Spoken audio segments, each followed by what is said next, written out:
furnace will tilt back, and then it's going to pour silver into a big crucible.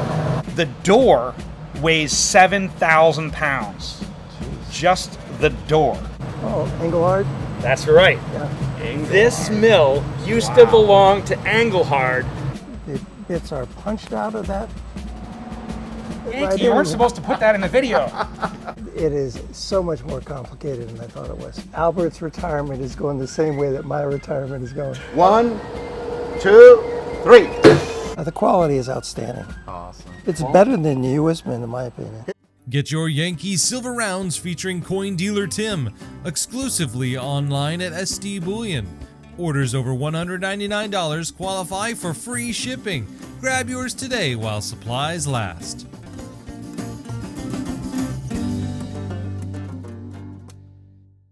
Tim, welcome. It is a great pleasure to have you at our manufacturing facility. Oh man, wow. I know, right? Best way to spend my day off. I can't. Day off. I didn't even think he takes day offs. Wow, I can't wait to show you what we have back there. I can't wait to see it. All right. Cecil B. DeMille here. So as you can see, this is a bunch of our different offices. And then here, this is, you'll see a locker room. And the locker room is important because the production workers will put their metallic items into a locker before they go into the production area and walk through our security gauntlet that we're about to walk through. We will be exempt from the security procedures because we're on a special VIP tour. So Yankee, please, no sticky hands this time, okay?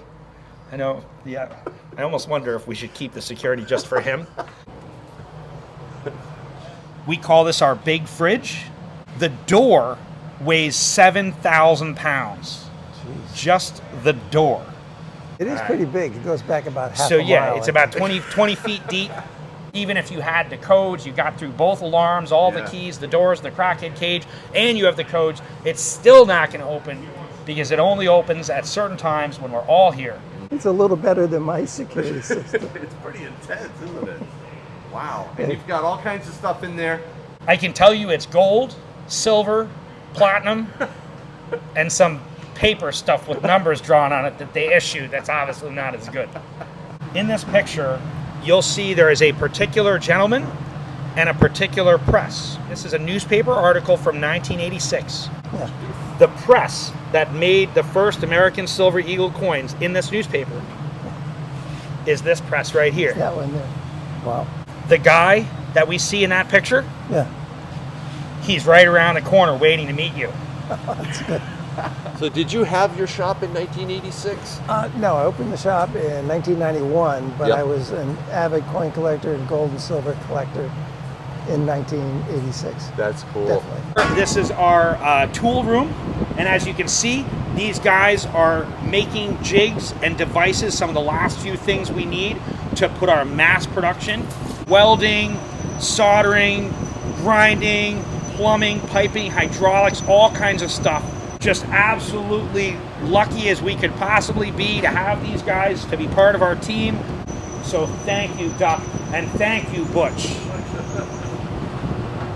Before it goes to the melting, it comes over to a table where it gets weighed and verified and then put into stainless steel bucket loads for the melting furnaces. Are they like a kiln? Is it, So these are induction furnaces, so they use electricity and the silver itself becomes the heating element.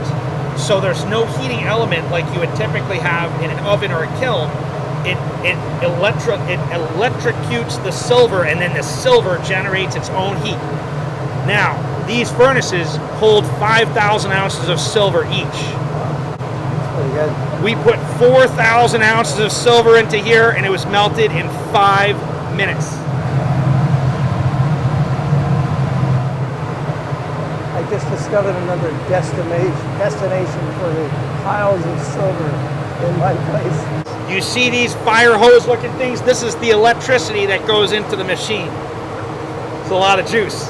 I can Now, imagine. what happens is that the furnace will tilt back and then it's going to pour silver into a big crucible. and then two guys that are on each side of the crucible with a special contraption that is 1920s U.S. Mint style, that they walk forward and then they pour it into the mold through a flame.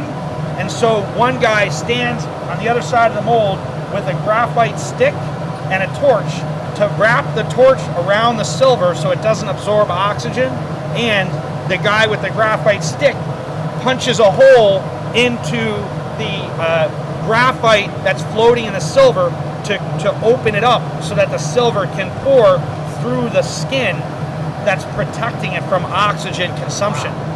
The mold is going to come over to this next station where it gets disassembled so that the bars, which are also known as ingots, can be put into a quench tank, and the mold can be brushed off, reassembled, ready to be filled again with silver. This right here is our old mold that we were using before. It only has a 500-ounce capacity, so it's not big enough for these furnaces. The elevator cart gets driven over to this station. He disassembles the mold, and then he takes the mold slats with a special tool, places them here on the table, takes the silver ingot, places it in the quench tank, takes the next slat on the table, next ingot into the quench tank, and eventually all the silver ingots are in the quench tank, which you can see has been plumbed in accordance with rules and regulations of New Hampshire. And the code enforcer comes here regularly and he says everything looks good. The refiner situation that you were telling me about, Tim, you've seen this problem firsthand, Yeah, right? well, they're handling as much as they can possibly handle of 999 right now. So they don't want the one it was told to me that is kind of unusual. They won't take 800 Canadian. They hate it. They hate it. Yep, and they don't even want the 90% They don't want either. 90%. Yep. On sterling.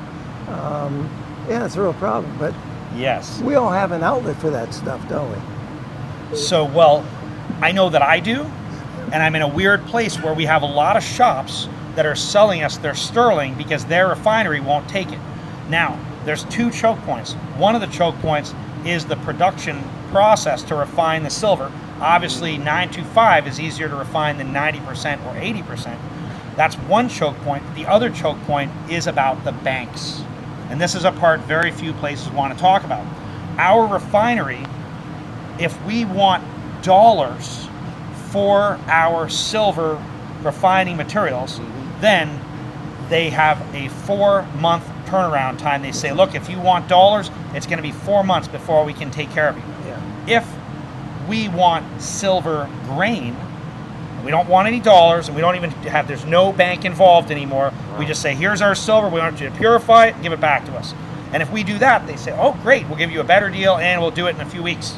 Because we don't need the dollars, and we just want the silver, they can service us, whereas other places say either not at all or silver grain only. And in our case, we can use the silver grain to make silver bits.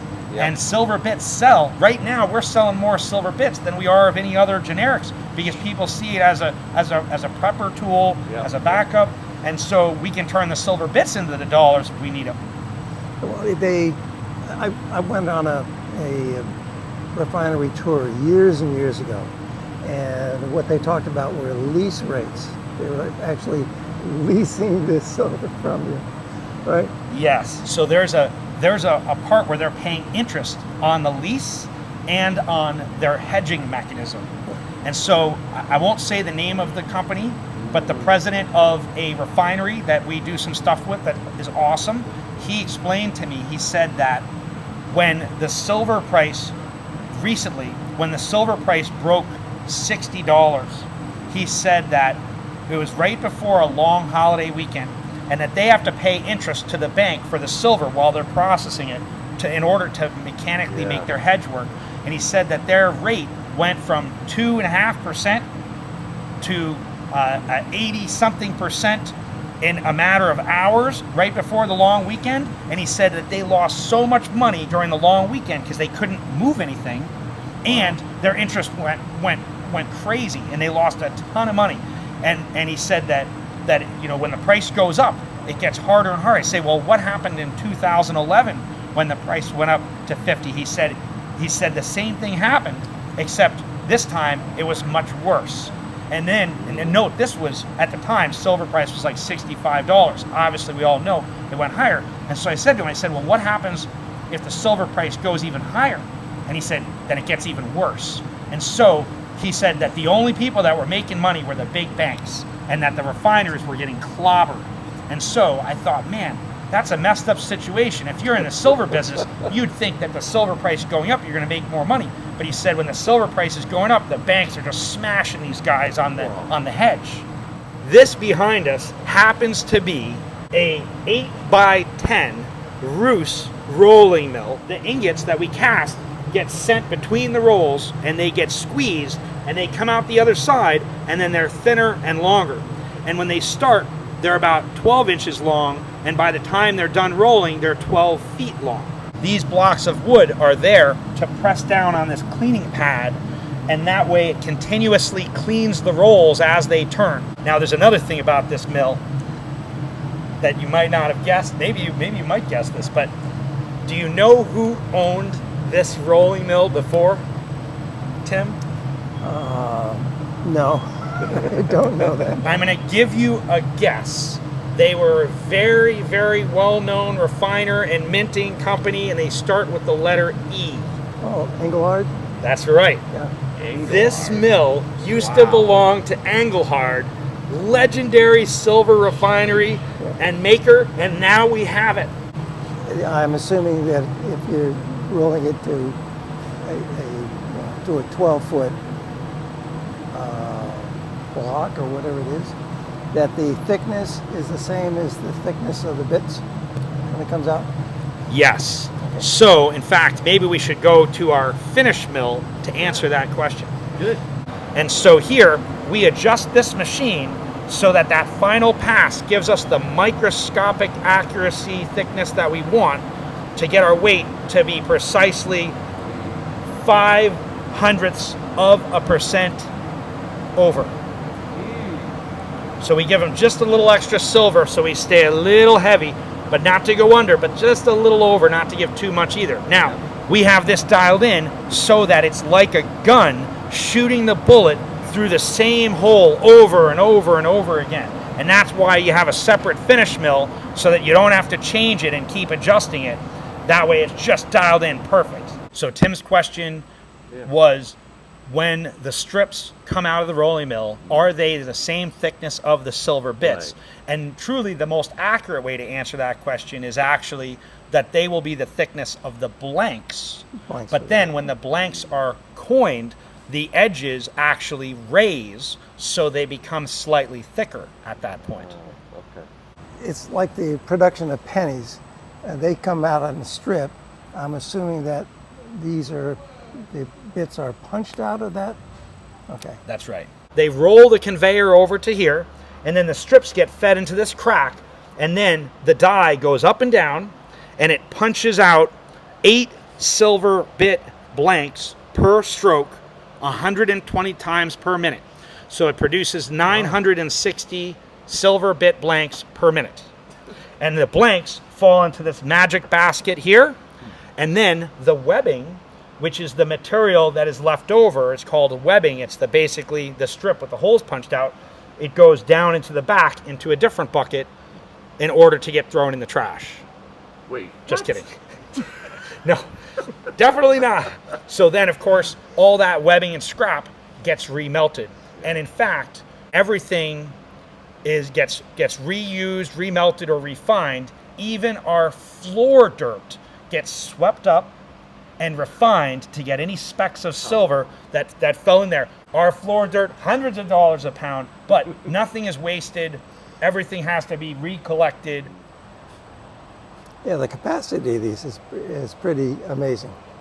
Yes, 960 per minute times 60 minutes. That's amazing, really. You know, but here's the thing: is that our mission is to make billions of silver bits. So we're going to have to be pretty swift. After the blanks come out of the blanking press, then they come over to this station where there's a wash sink, and you'll notice these wash sinks in many places. And the thing is that we wash the silver, and then we dry the silver on a drying rack, and then the silver has to get weighed before it goes to the next station. And so along the process, the silver gets washed, dried, and weighed 9 different times, both in order to ensure quality product is being made, but also to ensure that each department has accountability of all the metal. And so before it transfers to the next department, he logs what's transferring over, and if he's missing, if there's an ounce of silver less, then he has to look under the tables and look around to see if he dropped a couple blanks or something before it goes on. Kind of like a chain of custody when it comes Exactly to like silver. Tim, I like this scale. Maybe you need an upgrade on the scale. Very possibly. Do you want one? No, you're gonna. No, you don't have to give him a scale. That's so funny. I just got a bunch of them right here. Tim, these are our annealing furnaces, and what they do is the blanks get put into stainless steel pans with charcoal, and the charcoal is there to consume oxygen so that they don't get surface oxides or colorations, and they stay super shiny. And then we heat them at 1200 degrees Fahrenheit for 60 minutes in order to soften them, because in the rolling process they've become hard and hard at work hardened, and so we need them to be soft in order to receive the embossed coining. Yes. We have a special forklift that's actually behind me that comes in, and it forks underneath the tray and it lifts up because it's about 1,000 pounds of silver at a time. So it picks up the silver and then it brings it out, and then it drives it to the next station we're going to go to, where it quenches into the water. This is a quench tank, so the silver blanks go into this. You can see it's outfitted with a special lifting device so that the operators don't have to reach into the water that can sometimes be hot. They're quenched and now they're cool. And then if you didn't guess, they're going to get washed and dried on the drying rack again. And you'll notice we keep washing them, drying them, and weighing them along the way. It's very important. One of our mottos here is keep it clean. Because if you get some gunk on there, you don't want to clean a coin. That's right. Keep it clean. In our previous mint, we were doing what we could with what we had. Right. We did not have $10 million to spend on equipment and machines, but we had a vision and we had a goal, and we were doing what we could. And so we've improved the safety. I don't know if I don't think they would have liked our last place as much. This place is a lot better. Yeah, I usually give him a lot of things he has to edit out. And I'll just ask you, can you make me about 1,000 1916D Mercury dimes? Unfortunately, the 1916 D dimes can never be made again. They were made, there aren't many of them. What we make doesn't have a face value in a particular currency, and it is really silver rounds. Though the process of making silver rounds is called coining, they are not called coins, because when a private mint makes such a thing, it is called a round. So what we make is technically rounds or silver bits. Yep. Ron Paul's favorite organization, Norfeds. Yeah. Norfed, Liberty Dollar. Yep. Yeah, Von Nothouse. Did you meet him? I did not, no, but they I followed the trial of was his name Bernard von Nothouse. Yeah. As Tim just points out, these guys, they did something that was smart and not smart at the same time. They said, okay, how can they get their silver rounds to spend? So they had a brilliant idea. They put a face value on it. They put $20 on their silver round. At the time, the spot price was like 17 bucks. Wow. And then people were taking them at Walmart. They were taking them at all kinds of places. But of course, these guys got smashed. And von Nothouse spent 12 years. He went to trial, and then he went to prison for a while, and then he was on house arrest for 12 years before he even went to trial. Yeah. At the time of the trial, the ones they made said, not legal tender for barter purposes only on the back. Yeah, Because so they changed it to... Those are the ones that were being made by Sunshine, I guess. And that's what was so amazing to me. Sunshine Minting made these things for these guys. Like, they didn't make them themselves like we're making our thing. They paid Sunshine Minting to make those Liberty dollars, and then they got smashed, but somehow Sunshine Minting didn't get in any trouble. Can you explain that? Well, they see $7 million worth of blanks, and From Sunshine Minting? Yeah, and they went back and they said, hey, we're not responsible for that. And they did get the I guess they got the blanks or the money back. But how did Sunshine Minting not get in trouble for striking coins that had a face value in dollars? Well, they probably had a contract with them that would cover their liability. I think you just educated me. It was in the deal, in the contract, that they had exemptions for certain things so they could pass on the liability. That's right.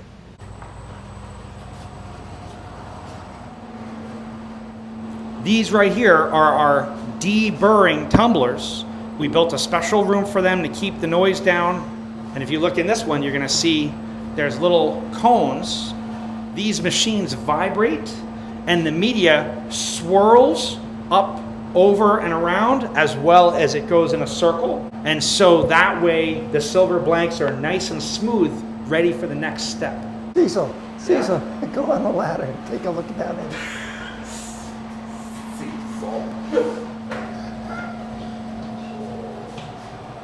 Yeah, but the little bits are over here. I shouldn't call them bits. What does this mean? So they're basically a combination of plastic and an abrasive material. It's like candy corn.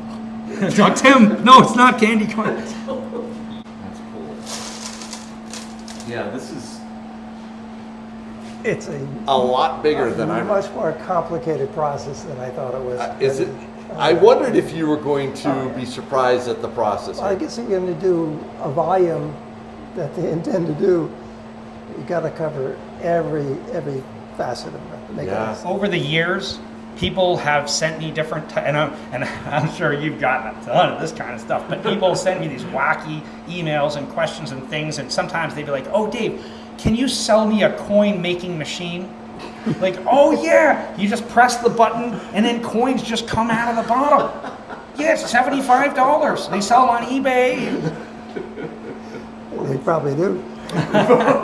As you know, I was Army Special Forces before this, and so I had no experience with manufacturing and making silver rounds or minting. I had to, basically do everything by trial and error.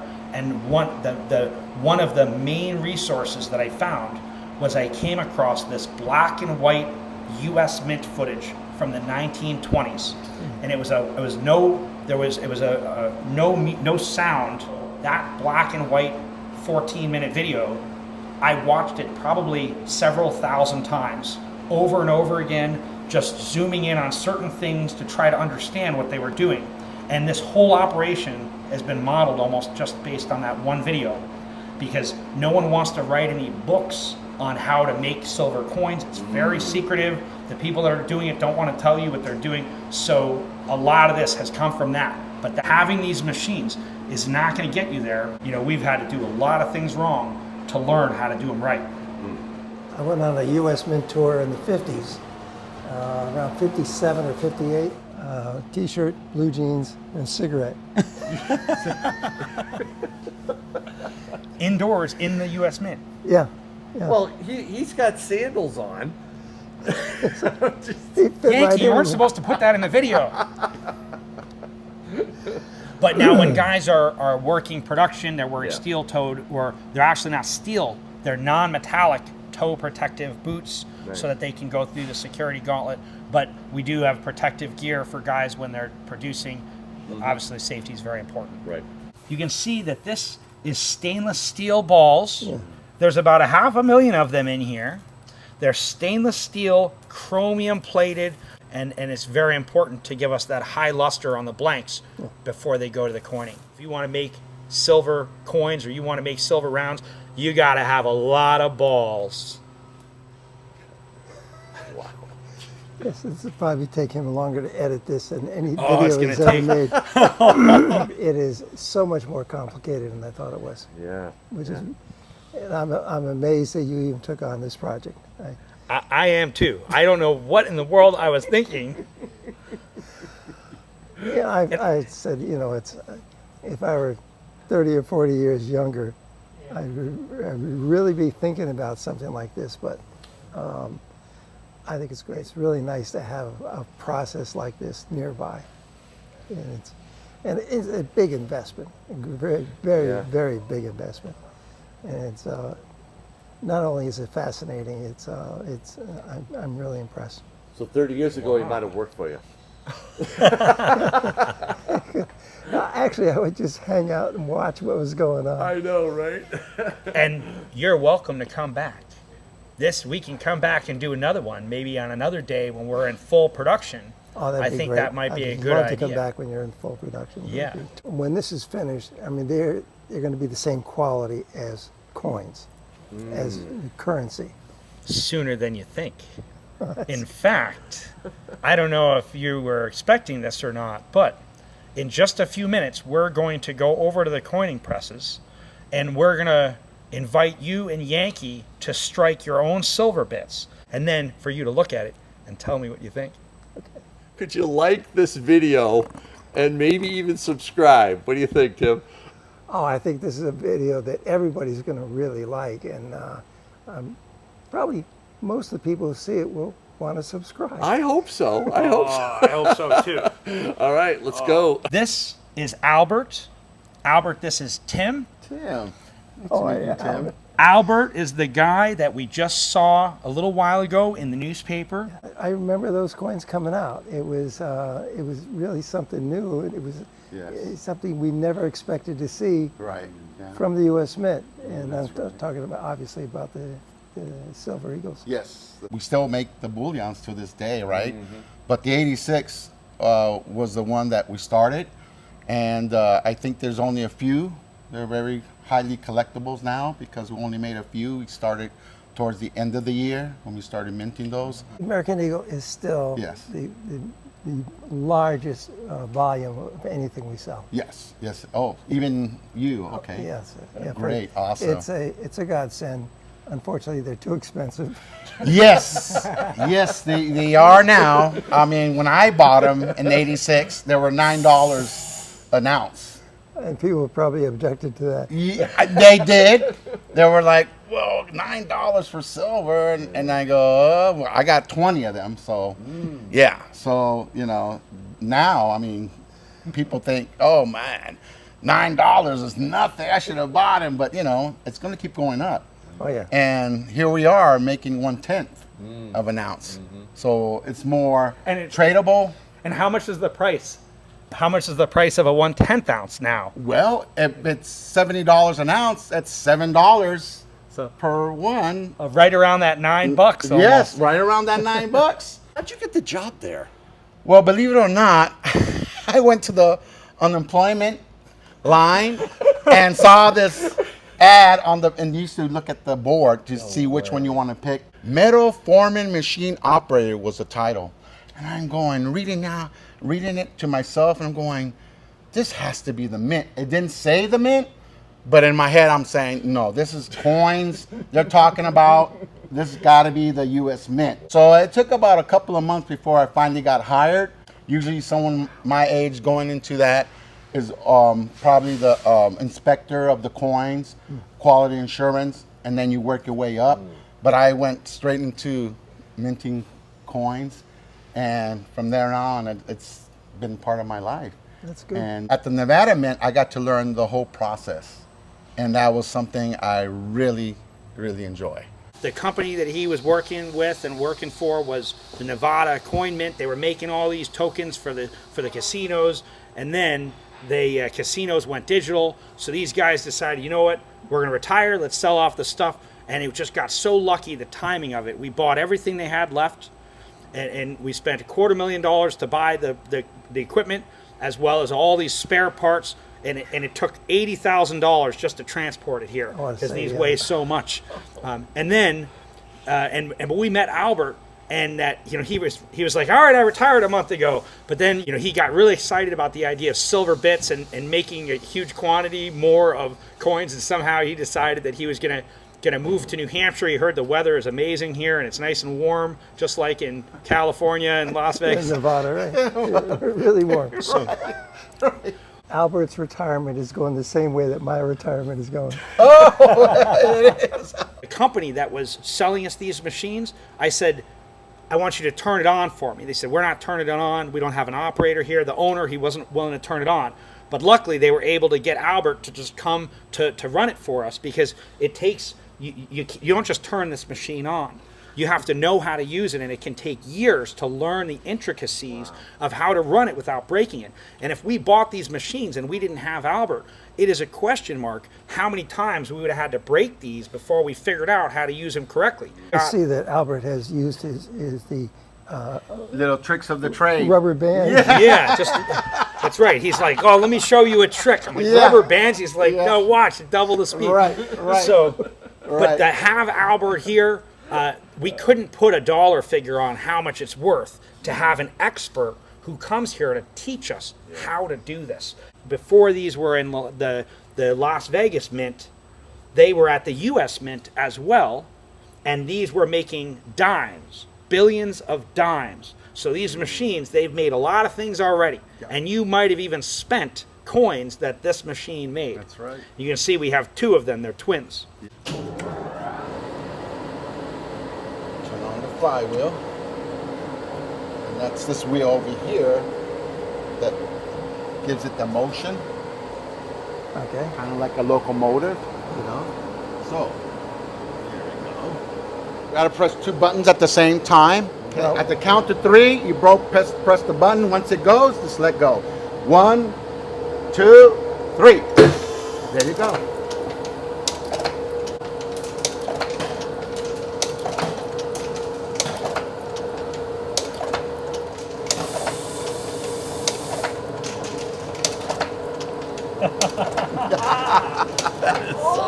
Yeah. Every time I see that, it makes me happy. And now we're gonna stop it. There. So we have about 50 silver bits in this little cup. In about a minute, I'm going to pour them into Tim's hand. That's really nice. They seem to be mostly facing, that's one side. You can see it says silver bits. Yes. And then the other side says freedom to exchange. And we call this particular design the Freedom Bird design. And we also separated the first 1,776 of them, which we're going to, we're working with a grading company to have them graded, and we'll sell them as collector items. First 1,776 Freedom Bird design. What's your thoughts, Tim? What do you think of these? It really is really very nice. These are as good as dimes. Awesome. They're as good as dimes? Did he just say they're as good as dimes? That is a Thank great you, Tim. compliment. That's impressive. Yeah, very impressive. Let me hold some. Oh, okay. Silver's so beautiful. Oh yeah, yeah. Oh man, these are amazing. And do these fit in the ag mags as well, right? Yeah. They fit in the ag mags, and they're a lower price than American Silver Eagle per ounce, but 10 times easier for barter and trade. You did it. You did it. Less than an eagle. That's what I was telling. Oh, yes. It's because of the efficiencies that you keep building in, right? That's right. We were laser focused on 1/10 ounce instead of on 1 ounce or 10 ounce, because we think that as the price of silver goes up, it becomes even more and more important to have smaller pieces. I'm just going to give Tim more. Yeah, they're really nice. You notice the reeds are Yeah, a little wider than the yeah. regular dimes? I like that. Yes, me too. I gotta put those in my pocket. Well, but so here's the thing. That's where I got it from, right there. You saw it right there. That's where I learned it. No. You learned it from Tim. Look what you've taught him. Every time Yankee comes, To double we're check gonna him have now.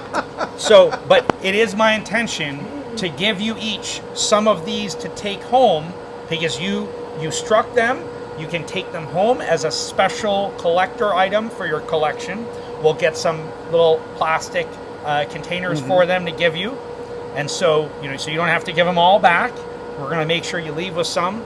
Thank you. Oh, I'm going to put some my on display pleasure. at my store. Well, that sounds fantastic. Yeah.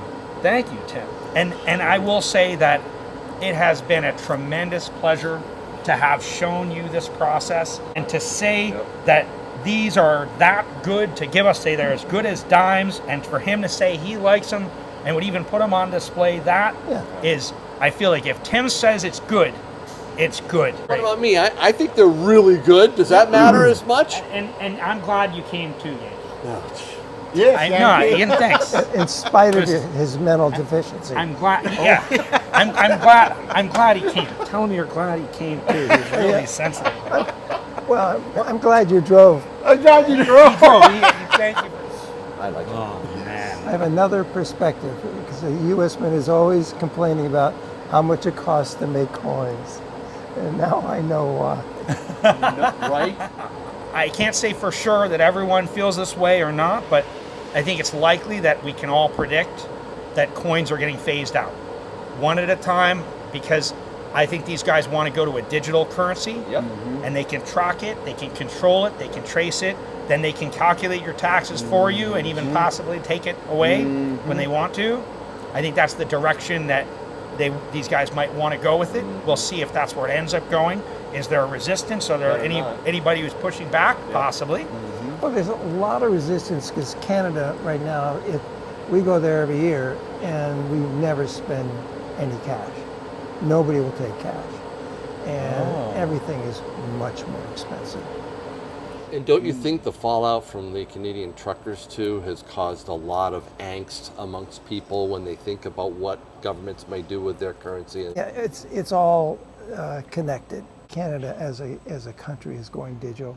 They're kind of the back doorway, but it is really making everything more expensive. Tim, do you think there will be a push for digital currency, and do you think that we'll fight back? Do you think we'll be able to resist it? I think everybody will fight back. I think the cybersecurity is going to be a major problem. Quality is outstanding. Awesome. Thank you. It is. It's better than the U.S. Mint, in my opinion. Hey! And here's your silver. Thank you again so much, all three of you. Thank you, Nice Tim. meeting you. Nice meeting you too.